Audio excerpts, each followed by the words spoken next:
Hello, it's Mike Berenstain. Again, I'm going to read you another Berenstain Bear book. This one is the Berenstain Bear Scouts and the Missing Merit Badges by Stan and Jan Berenstain, illustrated by me, Mike Berenstain. "They're gone, all gone," cried Scout Sister. She was the first one into the Scouts' clubhouse. The Scouts had made their clubhouse from an old chicken coop. It did not have a door. The only way in was through a hollow tree. "What's all gone?" asked Scout Brother. He was the second one into the clubhouse. "Our merit badges," cried Scout Sister. "Our beautiful merit badges. We worked so hard to earn them." Scout Fred and Scout Lizzie were also upset. The Bear Scouts were very proud of their merit badges. Not only had the Scouts worked hard to earn them, the badges were very colorful and very beautiful. There was the Good Deed Badge. It showed the Bear Scouts helping an older bear across the street. There was the Nature Lovers Badge. It showed the Bear Scouts hugging a tree. There was the Star Finders Badge. This one showed the Bear Scouts looking up at the Big Dipper. There were many other badges, too. The Bear Scouts were sad. The Bear Scouts were upset. The Bear Scouts were furious. Their precious merit badges were gone, missing, stolen away. Who could have taken them?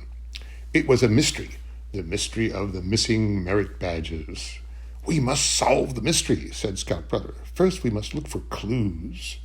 Scout Sister slipped on some garbage. "Oops," she said. "Which careless person left this garbage lying about?" "That's not garbage," said Scout Fred. "That's a clue." Said Scout Brother.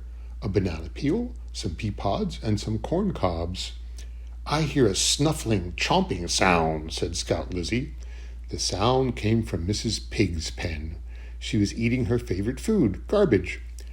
"Mrs. Pig," said Brother, "someone has stolen our merit badges. Do you know who?" Mrs. Pig chomped away at her lunch. "I haven't a clue," she said. "Maybe not," said Scout Sister, "but we do, and here it is."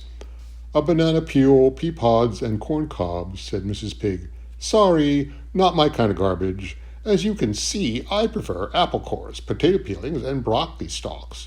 Besides, I'm too big to fit through the hole in your hollow tree. But I have a mystery for you. Somebody stole my gold nose ring while I was asleep. If it turns up, will you please let me know?"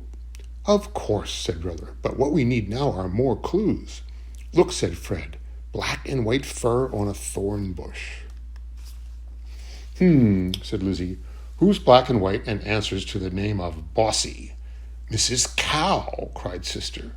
"Mrs. Cow," said Brother, "someone has stolen our merit badges. Do you know who?" Mrs. Cow munched on some dandelions. "I haven't a clue," she said. "Maybe not," said Sister, "but we do, and here it is." "That fur's not mine," said Mrs. Cow. "My fur is short and smooth. Besides, I'm much too big to fit through the hole in your hollow tree. But I have a mystery for you. Someone stole my calf's silver bell. If it turns up, would you please let me know?" "Sure," said Brother, "but what we need now is another clue." "Look," said Fred, "a tin can lid." Said Lizzie.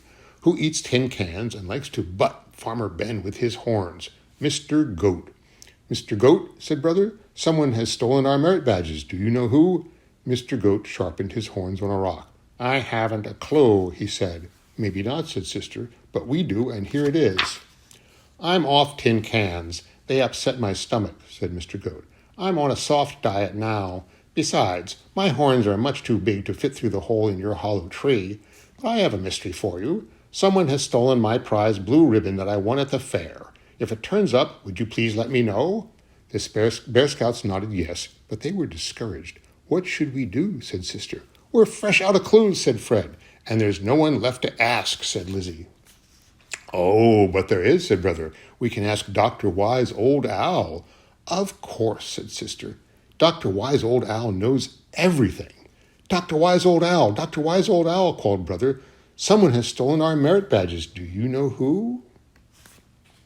Dr. Wise Old Owl poked his head out of his hole in the hollow tree. "Who?" said Dr. Wise Old Owl.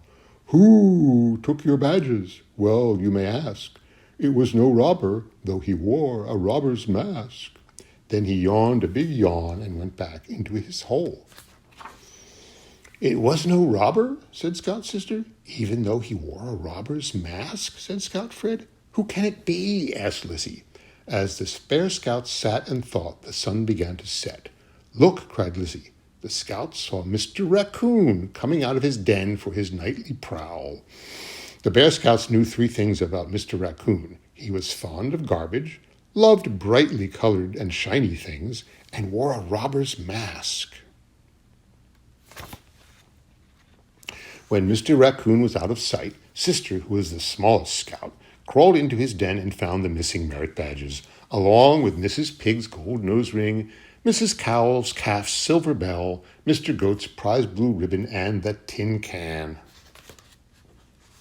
After putting the tin can in the recycling bin, the Scouts returned the missing things to their rightful owners. They put their hard-earned merit badges back in their rightful clubhouse place. They also made a door for their hollow tree so there wouldn't be a next time. After all, Mr. Raccoon couldn't help himself. Their only regret was that they couldn't earn a new merit badge for their trouble. They looked into the merit badge book, but there was no missing merit badge. The end. Thank you for listening, and I'll be back soon with another Berenstain Bears story.